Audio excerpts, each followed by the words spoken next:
Hello दोस्तों, क्या आपको पता है कि इंडिया के करोड़ों स्टूडेंट जिस एजुकेशन सिस्टम में पढ़ाई कर रहे हैं उस एजुकेशन सिस्टम की शुरुआत कैसे हुई थी और उस एजुकेशन सिस्टम का मकसद क्या था। क्यों कुछ लोग बिना किसी कॉलेज डिग्री या बिना किसी एग्जाम के बहुत बड़ा अचीव कर लेते हैं। बड़ी कॉलेज में तो कॉलेज ही नहीं गया, मतलब बड़ी कॉलेज तो It's kind of ironic that I'm a dropout because I read or I like to learn. और क्यों कुछ लोग कॉलेज डिग्री या एजुकेशन होने के बाद भी लाइफ में बिलो एवरेज रह जाते हैं। तो आइए इस वीडियो में डिटेल में समझते हैं। Elon Musk, founder of Tesla and SpaceX, have no college degree. There's no need even to have a college degree at all. Jeff Bezos, founder of Amazon, No, so I had to take 60 meetings to get 20 yeses. The first question was always, what large page, farmer CEO of Google, Really what motivates me. So anyway, I started off by reversing the links, and then I wanted to find, Gautam Adani, founder of Adani group,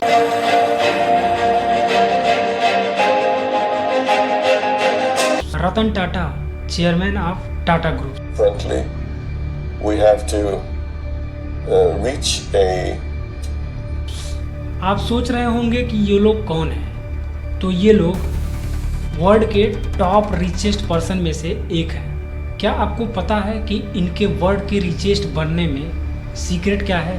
क्योंकि इन्होंने college degree के अलावा अपने skill को एक ऐसी धार दी और इस ट्रैप से खुद को बाहर रखा।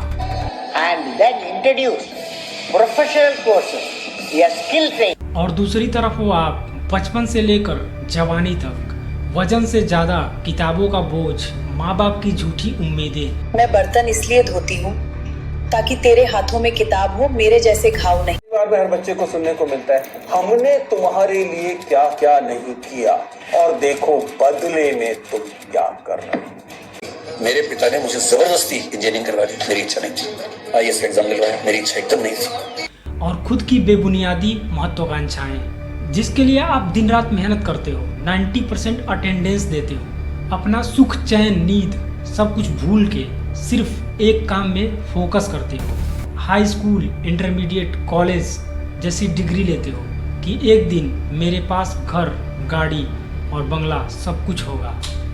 बट रियलिटी से होंगे ना तो ड्रॉपर का पेन फील करके ना अभी खत्म हो जाओगे, सीरियसली बता रहा हूँ। तो भगवान से ज्यादा मानता हूँ, तुम मत रोना ये बढ़िया रोना। मेरे दोस्त तो यार खुद को लोगों से दूर रखते हो, सोशल इंटरेक्शन जीरो कर देते हो, anxiety, panic attacks, social isolation जैसे चीज़ों को फेस करते हो। और ये सब किस लिए? ताकि सिर्फ एक जॉब मिल जाए। चलो मान लो कि जॉब मिल भी गया, तो जॉब की सैलरी कितनी होगी? 50,000, 60,000, 70,000, मैक्सिमम मान लेते हैं कि 1 लाख तक की सैलरी होगी।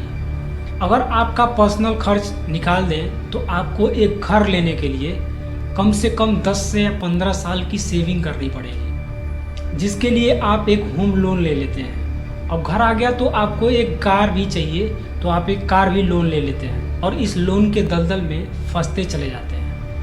और आप न चाहते हुए ही एक अनएक्सपेक्टिंग, एक बर्डन, एक कैप्चर्ड लाइफ जी रहे होते हैं जिसकी आपने कभी कल्पना भी नहीं की थी, क्योंकि अब वो जॉब आपकी मजबूरी बन जाती है। ये तो वही बात हो गई ना कि पहले जॉब न मिलने का डिप्रेशन था, अब जॉब ही डिप्रेशन है। साला नौकरी ऐसी हो कि काम पे जाने का मन करे।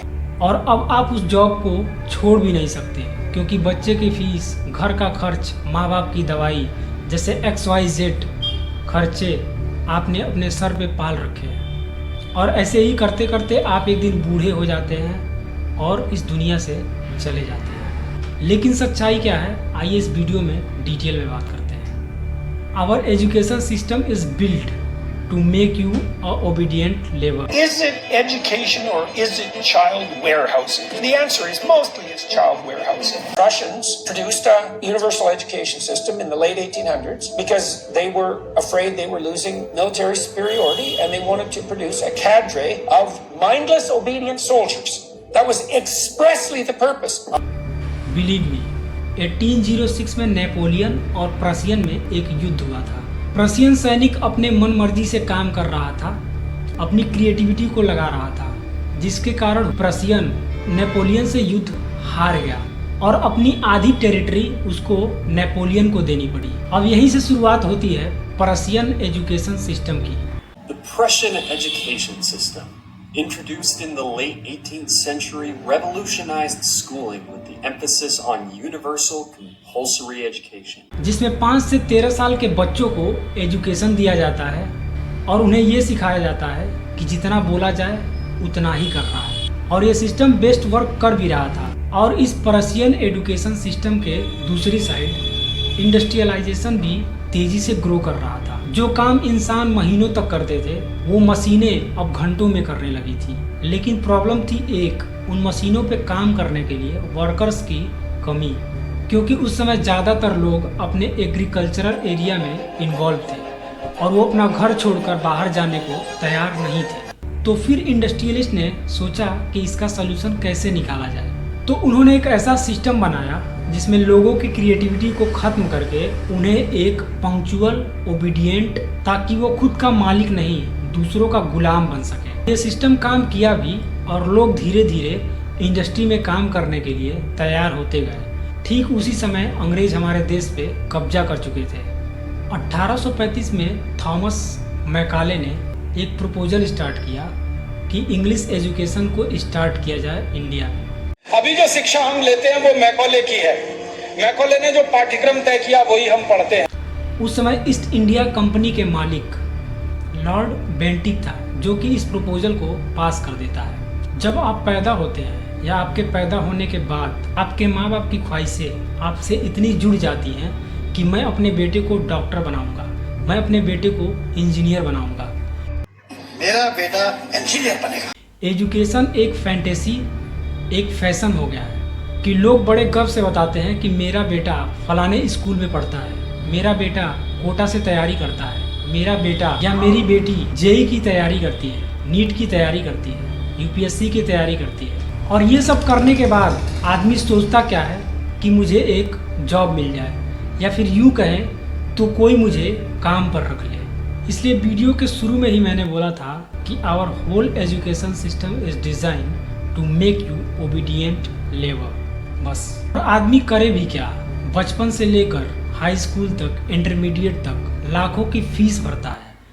बैंगलोर के एक स्कूल की फीस है 11 लाख। जबलपुर में एक बहुत बढ़िया स्कूल है, इससे नाम शुरू होता है, जिनकी फीस भी 8-10 लाख। जो व्यक्ति अफोर्ड भी नहीं कर पा रहा है वो उस दौड़ में भाग रहा है। इंटरमीडिएट के बाद कॉम्पिटिटिव एग्जाम्स के लिए कोचिंगों में लाखों की फीस भरता है। 1,14,000 1 ईयर 1.5 लाख। थाईलैंड में पढ़ने के लिए आपकी कितनी फी थी? और ये सब करने के बाद उसके ऊपर भी एक बर्डन आ जाता है और घर का प्रेशर आ जाता है कि अब तो कुछ करना ही पड़ेगा, क्योंकि मैंने इतने सारे पैसे अपने ऊपर खर्च कर रखे हैं। But here is the reality check. India में 13% लोग बेरोजगार हैं। इंडिया के डॉक्टर्स की एवरेज सैलरी 30-35 हज़ार से भी कम है। इंडिया के इंजीनियर्स की सैलरी बहुत कम है। और एक डाटा तो आपको हैरान कर देगा, 24 साल से नीचे वाले व्यक्ति की एवरेज सैलरी 11,000 से भी कम है।